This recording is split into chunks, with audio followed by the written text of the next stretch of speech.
To our south in San Diego, a nonprofit is inspiring young black girls to be leaders in their communities. Fox 40 contributor Liberty Zavala introduces us to Detour.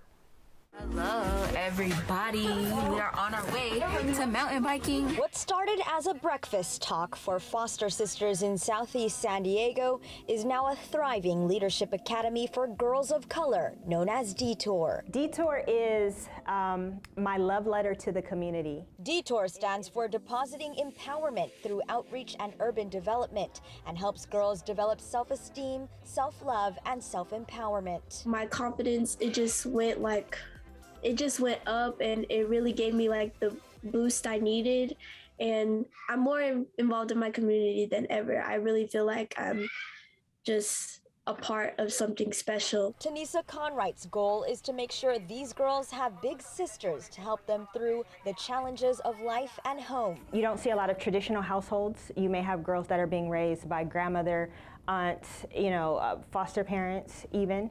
Right, so that's the one issue, and then two, primarily in communities of color, girls have to take on more responsibility at a younger age. She knows these struggles well because she's been through it. That was my story, right? So I am the oldest of my many siblings. There's so many, and my mom had to depend on me when she went to work. Tinesia learned how to mentor her foster sisters and would go on to mentor more than 1,000 girls through her academy.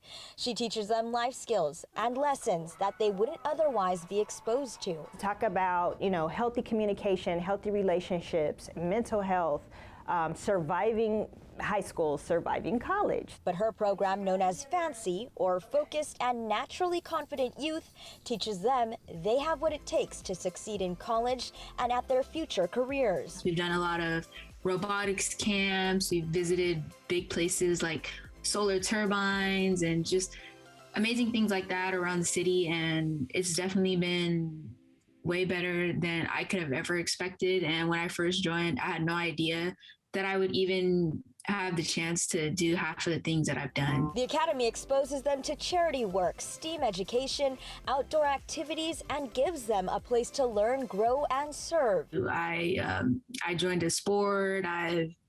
Like I said, started my own business. Tinesia's love letter to the community are the hundreds of young sisters who come out of Detour truly accepting themselves and ready to give back to the world. Leaving something better than you saw it or better than it started is it's a good way to leave the world to me. Being able to at least try and help subtract the amount of violence in the world. If you put the work in, you can definitely just accomplish your dreams.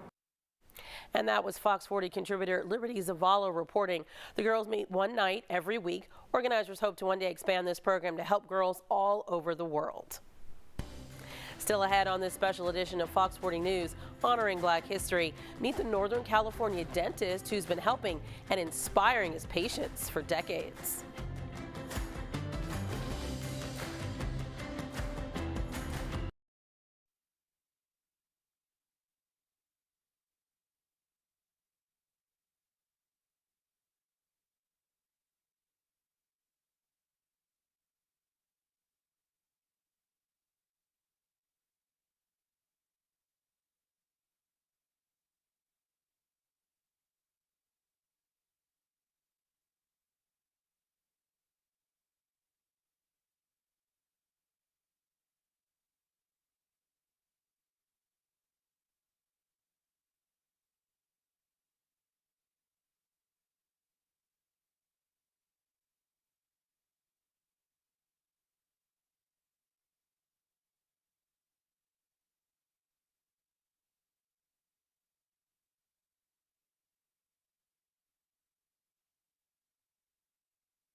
From an early age, Celicia Thomas knew she was destined to work under the bright lights. The Broadway star has taken her talents from the San Joaquin Valley all the way to New York City. Fox 40 contributor Anthony Bailey shows us where it all began for Thomas. And so my first play was Wagon Wheels West. I played like the female bandit, and I loved it. It was a welcome walk down memory lane for Broadway actress Celicia Thomas. Thomas recalled her early years in theater at Manchester Gate and Bullard Talent. I'm just a lonely coyote. Later, she was off to Tinesia and finally to Bullard High. Having fun on the improv team here, doing the plays, inviting my family. That's where we caught up with her. Well, first of all, it didn't look like this. This is like totally renovated. It looks so beautiful. She was amazed by the upgrade in the facility, and we were just as amazed by the rapid upgrade in her career. I played Princess Tiana as a vocalist in Mickey and the Magical Map. It was so fun, Anthony. I loved it so much. But then one day I woke up and I was like, I think there's more. The quest to find more would lead her to the Big Apple, well, at least for a visit. I put my notice in at Disneyland from New York City, booked a round-trip ticket, was back in New York in 2 weeks after having sold everything. She relocated. While visiting a friend on Broadway, she learned of an upcoming production. She auditioned and landed the role. I booked the first national tour of Beautiful, the Carole King musical. It felt like a dream come true. Like, is this really happening? The tour would give her an up-close look at the country. We were in D.C. for 3 weeks. We were in Iowa, Austin, Texas. She would go on to play Diana Ross in Trevor the Musical. Shortly after that, she received the call she had been waiting for. Well, sort of. I got a text message from my agent saying, your part opened up on Broadway that you did in Beautiful on tour. Do you want it? I have been waiting to make my Broadway debut for over a decade, and it's finally presented and it's in a text. In 2017, her era in the Carole King the Musical began on Broadway. Still working in 2022, she is grateful as the first day she arrived. Her advice to those that are hoping to follow in her footsteps: embrace who you are. All the things that make you weird, all the things that maybe people tease you about now, get excited about those things, because all the things that make you different are the things that are going to set you apart. Beautiful message. That was Fox 40 contributor Anthony Bailey reporting. Now from Broadway to the East Bay, a childhood dream turned into reality. Berkeley-based dentist Dr. Thomas Arnold has spent nearly 50 years teaching his patients proper oral hygiene. Fox 40 contributor Noel Bello shares how he's also continuing the rare legacy started by his grandfather. How you doing? You doing okay? Oh, I'm good. I'm good. Okay, all right. I'm good. Thank you. Okay. It's not every day you get your teeth checked by a Bay Area legend. Open up real wide. Close your teeth together. But that's exactly how you describe Dr. Thomas Arnold, aka Dr. Happy Tooth. And I wanted to create something to try to relieve the fear and anxiety about coming to see the dentist. The Berkeley-based dentist and his wife and dental partner, Dr. Wendy Wilson, created the Dr. Happy Tooth character in the late 80s, visiting schools dressed as a 6-foot molar, armed with a smile and a toothbrush and floss. Together, they taught kids how to combat cavities and dental decay, even passing out a comic book they created. And so we passed it out also to the kids. I put a lot of time in it, and yeah, it was really a lot of fun. And hopefully it did some good. Dr. Happy Tooth was a big hit, earning Dr. Arnold numerous awards and recognition over the years. And though he doesn't don the costume anymore, relieving patients' fears is still his daily practice. 2024 will be 50 years I practiced dentistry. How many patients is that, do you know? Oh, I have no idea.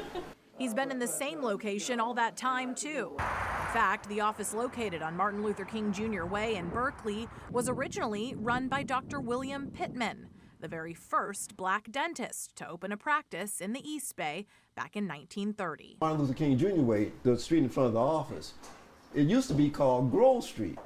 Grove Street was the colored line back in the Pittman's days, where all the black folks lived on this side of Grove Street, and as you went up, that's where the white people lived. So a dentist has been in the same location for almost 100 years. Having a black dentist to look up to wasn't new for Dr. Arnold, though. His passion for the career started when he was just a young boy, visiting his grandfather, Dr. Thomas Lewis Hunter, one of the first black dentists in the South. I just saw the respect that people gave him and kind of work he did, and so I just always wanted to be like Papa Hunter. In fact, Dr. Arnold is a third-generation medical professional. He, his grandfather, and his father, who was a medical doctor, all attended Meharry Medical College in Nashville. And in the black community, that was, very, very different during those times. We weren't accepted into some of the larger white schools at that particular time. We had to go to either Meharry for dentistry or medicine, or either Howard for dentistry or medicine. He said being among other black teachers and students was a nice comfort zone. But in 1972, he'd get an offer to embark on a new path after being one of just 3 graduates accepted into the dental residency program at Mount Zion in San Francisco. All my classmates, they were jealous. They said, called me Tommy. Tommy, how did that happen to you? And I just kind of smiled. While his acceptance was impressive, it also brought on a new challenge. Because for the first time, Dr. Arnold was learning from and alongside people of a different race. And so I felt a little insecure, for about a week. And then I said, oh, shoot, they don't know any more than I know. And so I kind of went on from there. What was the biggest lesson that you learned coming out of Mount Zion? I feel the biggest lesson I learned that nobody was any better than me. I was just as good as anybody else. Fox 40 contributor Noel Bello with that story for us. Right now, you can check out all of the stories you saw here tonight and even more about the amazing things black people are doing in their communities here in California and beyond. Just head to fox40.com. Thanks for joining us for this special edition of Fox 40 News honoring Black history. Have a great night.